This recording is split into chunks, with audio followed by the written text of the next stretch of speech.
Hello and नमस्कार, स्वागत छ तपाईँहरूलाई भेटनरी सन्देश पोडकास्टको 7औं एपिसोडमा। म तपाईँहरूको होस्ट सङ्कल्प पन्थी। आज म तपाईँहरूलाई 7औं एपिसोड मार्फत क्यानाइन डिस्टेम्पर डिजिजको बारेमा जानकारी दिन गइरहेको छु। आशा छ अन्तिमसम्म यो पोडकास्ट सुनेर साथ दिनुहुनेछ भन्ने अपेक्षा राखेको छु। मेरो पोडकास्ट यसरी सुरु हुन्छ।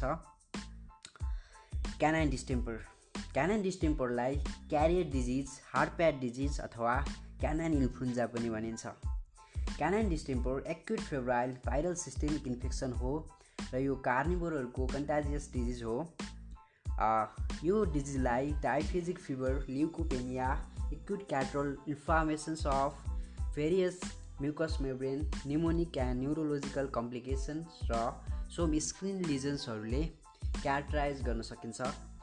यो डिजिजको इटायोलोजीको कुरा गर्नुपर्दा क्यानाइन डिस्टेम्पर भाइरस जुन जेनस मोर्बिलीभाइरस, सब फ्यामिली पारामिक्जोभिरिनी र फ्यामिली पारामिक्जोभिरिडी अन्तर्गत पर्दछ, जुन इन्भेलोप सिङ्गल स्ट्यान्डेड आरएनए भाइरस हो। क्यानाइन डिस्टेम्पर भाइरस लिपिड सोल्भेन्ट डिसइन्फेक्टेन्ट्सहरूसित सेन्सिटिभ रहने हुँदा फेनोलहरूले यसलाई किल गर्न सक्दछ। क्यानाइन डिस्टेम्पर भाइरसको 3टा स्ट्रेनहरू छन्, जसमा ए, बी र सी रहेका छन्। ए र बी स्ट्रेन सी भन्दा बढी भाइरुलेन्ट छ। All 3 strains are differ in pathogenicity and tissue trophism. Canine distemper disease-लाई secondary bacterial invaders like Bordetella, Bronchosepticum र Salmonella species-ले कम्प्लिकेटेड गर्न सक्दछ, जसको कारणले रेस्पिरेटरी र ग्यास्ट्रोइन्टेस्टाइनल मेनिफेस्टेसनहरू देखा पर्दछ। क्यानाइन डिस्टेम्पर भाइरसले इन्टरस्टाइसियल निमोनिया कज गर्छ, तर सेकेन्डरी इन्फेक्सनको कारणले ब्रोन्कोनिमोनिया देखा पर्दछ। यो रोगको इपिडेमियोलोजीको कुरा गर्नुपर्दा ऑल वाइड इन डिस्ट्रिब्युसन रहेको छ, except in hot and arid region such as part of Africa. Susceptible एनिमल्सको कुरा गर्नुपर्दा dogs, wolfs, dingo, fox, jackal, bear, Asian elephant, primates, Japanese monkey, large felidae, ferret, raccoon र panda रहेको छ। High morbidity and high mortality यो डिजिजको पाइन्छ। इन्सिडेन्सको कुरा गर्नुपर्दा फरेन ब्रिडहरूमा ग्रेटर इन्सिडेन्स पाइन्छ। Rate of incidence decline with age group. 7 हप्ताभन्दा कम उमेरका पप्पीहरू र क्यानाइन डिस्टेम्परको भ्याक्सिन नलाएका डगहरूलाई यो रोग लाग्न सक्दछ। More the age less the rate of infection भन्ने कुरा बुझ्नुपर्दछ।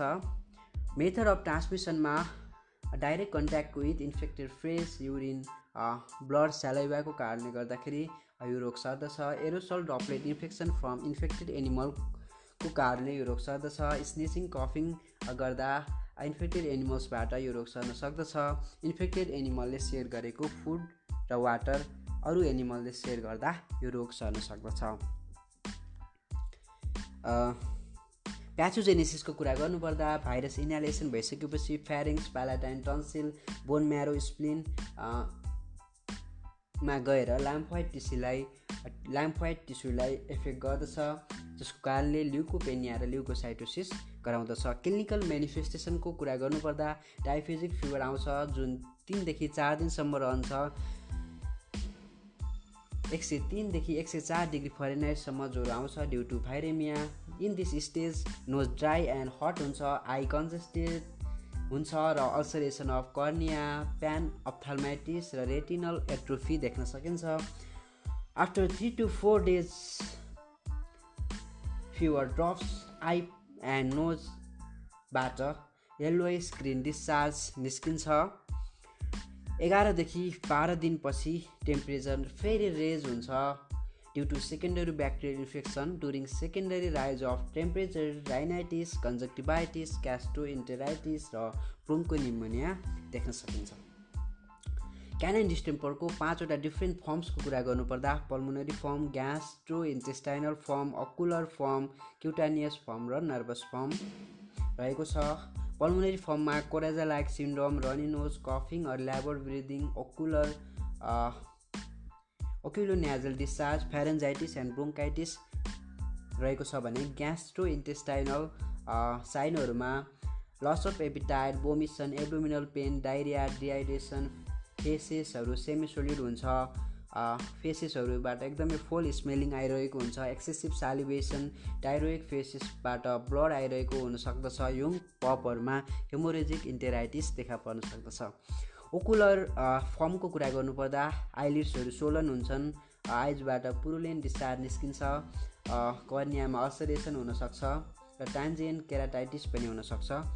क्युटानियस फर्मको कुरा गर्नुपर्दा एब्डोमिनको भेन्ट्रल एस्पेक्ट र थाइको इनर पार्टमा ऱ्यास, भेसिकल्स र पुस्टुल्सहरू देखा पर्न सक्दछन्।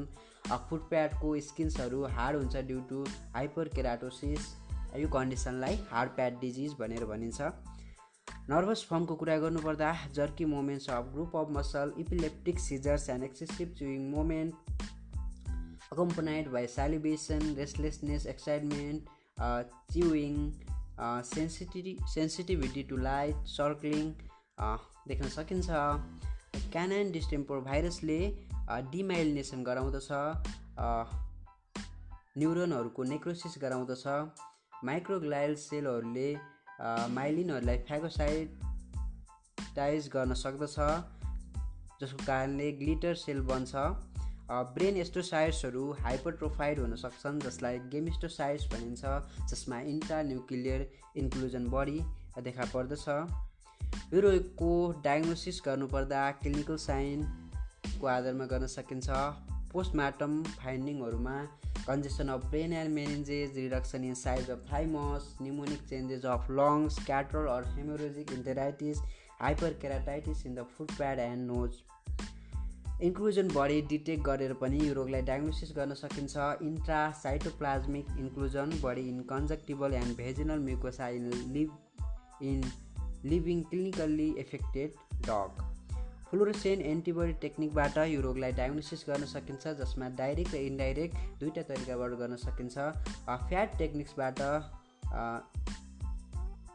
Impression from membranes and tissue from फुटप्याडलाई त्यसमा भाइरल एन्टिजेन्सको प्रेजेन्ट हेर्न सकिन्छ। यो रोगको भाइरसलाई न्याजल स्वाब र कन्जक्टिभल स्वाबबाट आइसोलेसन गरेर सेल कल्चरमा इनोकुलेटेड गरेर यो भाइरसलाई आइडेन्टिफिकेसन गर्न सकिन्छ। यो रोगको प्रिभेन्सन एन्ड कन्ट्रोलको कुरा गर्नुपर्दा डगलाई भ्याक्सिनेसन गर्नुपर्दछ। फर्स्ट भ्याक्सिनेसन 42 देखि 45 दिनमा गर्न सकिन्छ र त्यसपछि एडिसनल डोज त्यसको 20-22 दिनमा दिनुपर्दछ। एन्जोटिक एरियामा एनुअल भ्याक्सिनेसन गर्न सकिन्छ। आइसोलेसन अफ क्यानाइन डिस्टेम्पर इन्फेक्टेड डग र भाइरस सेट भएको इन्भाइरोमेन्टलाई फेनोल जस्ता डिसइन्फेक्टेन्टहरूले क्लिन गर्नुपर्दछ। तपाईहरुलाई आजको पोडकास्ट कस्तो लाग्यो? आवश्यक सल्लाह, सुझाव र प्रतिक्रिया दिनुहोला। तपाईहरुको दिन शुभ रहोस्। धन्यवाद।